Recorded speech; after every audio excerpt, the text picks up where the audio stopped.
E o professor vem alinhado aqui hoje para falar de um assunto importante, que interessa a você que fez o Enem, o Exame Nacional do Ensino Médio, teve prova nesse final de semana e uma delas foi a temida redação. Não é, professor? Exatamente. Neste domingo, os estudantes brasileiros fizeram a prova de redação, que com certeza é a mais temida, é aquela que dá um pouco mais de trabalho para os meninos. Mas é uma prova fundamental porque a partir da nota alçada, né, o aluno pode efetivamente conseguir conquistar o tão sonhado espaço em uma universidade pública do país. Certo. Professor, qual foi o tema da redação? Jordevar, antes de eu falar especificamente sobre o tema, eu acho importante destacar um detalhe. Sim. Adivinhar o tema, prever o tema, não assegura, em hipótese alguma, nota máxima ao aluno. Certo. Isso porque a redação do Enem ela é corrigida, né, avaliada a partir de alguns critérios, entre os quais a gente vai ter aspectos gramaticais, né? Primeiro, né, a prova do Enem vale 1000 pontos. Cada um desses 5 critérios avaliados vale 200 pontos. Então, por exemplo, o critério número 1 diz respeito a aspectos gramaticais, acentuação, vírgula, crase, estruturação sintática, etc. Então, note primeiramente que esse aspecto, Jordevar, não tem ligação direta com o tema. Então, o aluno, se não souber as normas da gramática, né, da gramática tradicional, não conseguirá alçar uma nota boa aí na redação. Vou falar rapidamente dos critérios antes de entrar no tema para as pessoas entenderem. No item 2 de avaliação, que vale 200 pontos, a gente tem o critério referente a tema, tá? Nesse critério a gente vai avaliar se o aluno está dentro do tema, a gente vai avaliar se o texto está produzido dentro dos limites estruturais de um texto dissertativo argumentativo, ou seja, se ele souber o tema, mas não souber estruturar um texto dissertativo argumentativo, também não adianta, ele inclusive pode tirar 0 se a prova não estiver estruturada dentro de um texto dissertativo argumentativo. O item 3 dessa grade diz respeito à argumentação, à potência argumentativa do texto e diz respeito também à coerência, à legibilidade do texto.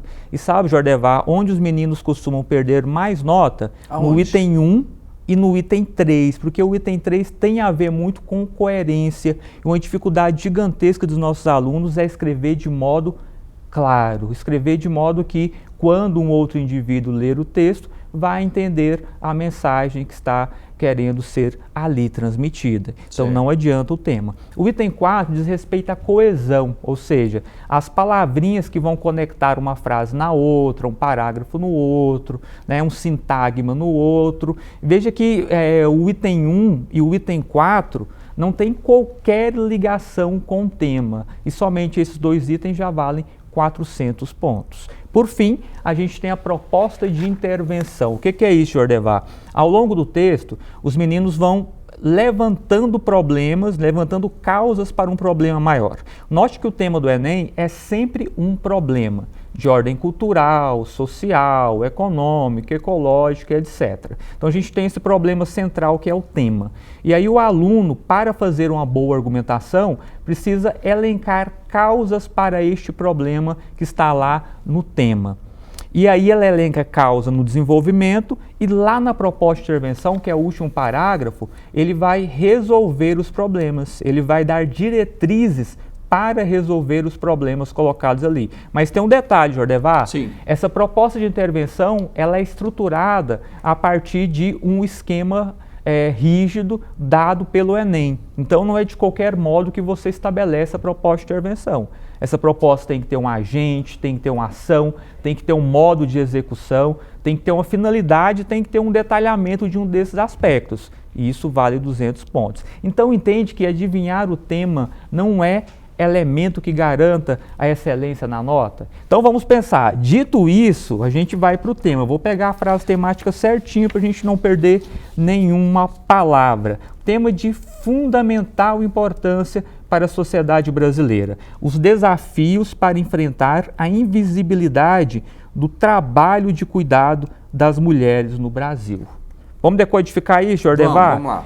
Primeiro, Que problema é esse, né? A gente tem que pensar primeiro na ideia de invisibilidade. O que é ser invisível socialmente? É uma camada social que existe, que está ali, mas que sofre a indiferença da massa. As pessoas não enxergam essa camada, não veem os direitos dessa camada, não veem os direitos da cidadania dessa camada, as condições que essa camada vive.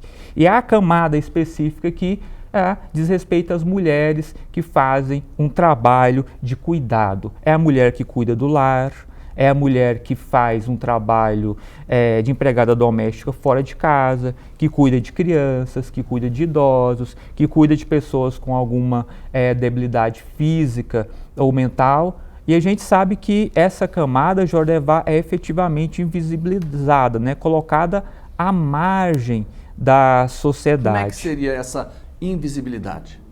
Por exemplo, quando a mulher, né, no seio doméstico, ela faz uma série de trabalhos e este trabalho não é considerado, este trabalho ele é menosprezado.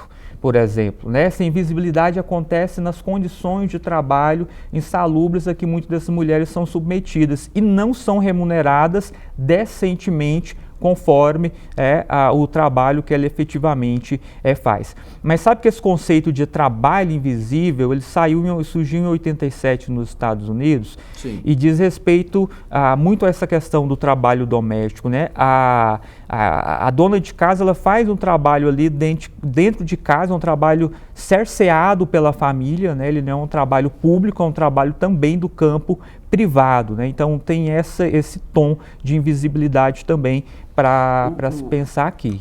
Quem é a pessoa que não enxerga esse trabalho? Quem são essas pessoas para que a mulher faz isso e ela se torna invisível?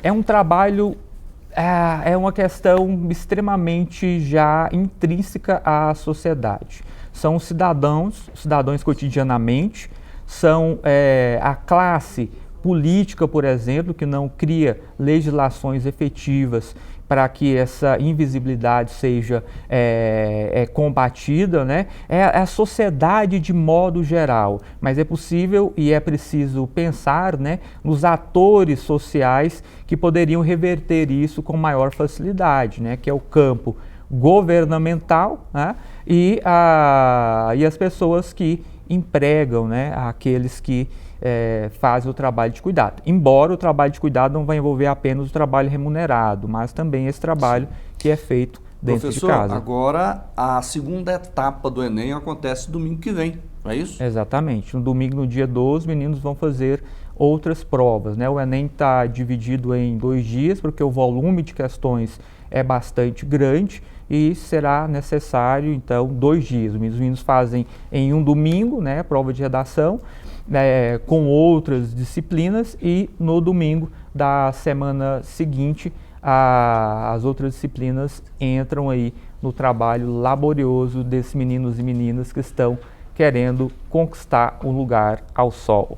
Professor, eu queria agradecer muito pela sua participação aqui no Agora Goiás, explicando, né, uma aula, né, de português, de redação. Você que acompanhou aí pode tirar muito proveito disso. Professor Jefferson Ângeles está sempre com a gente aqui, conhece profundamente dessa área de cultura e está aqui falando também da nossa querida gramática, da nossa redação. Obrigado.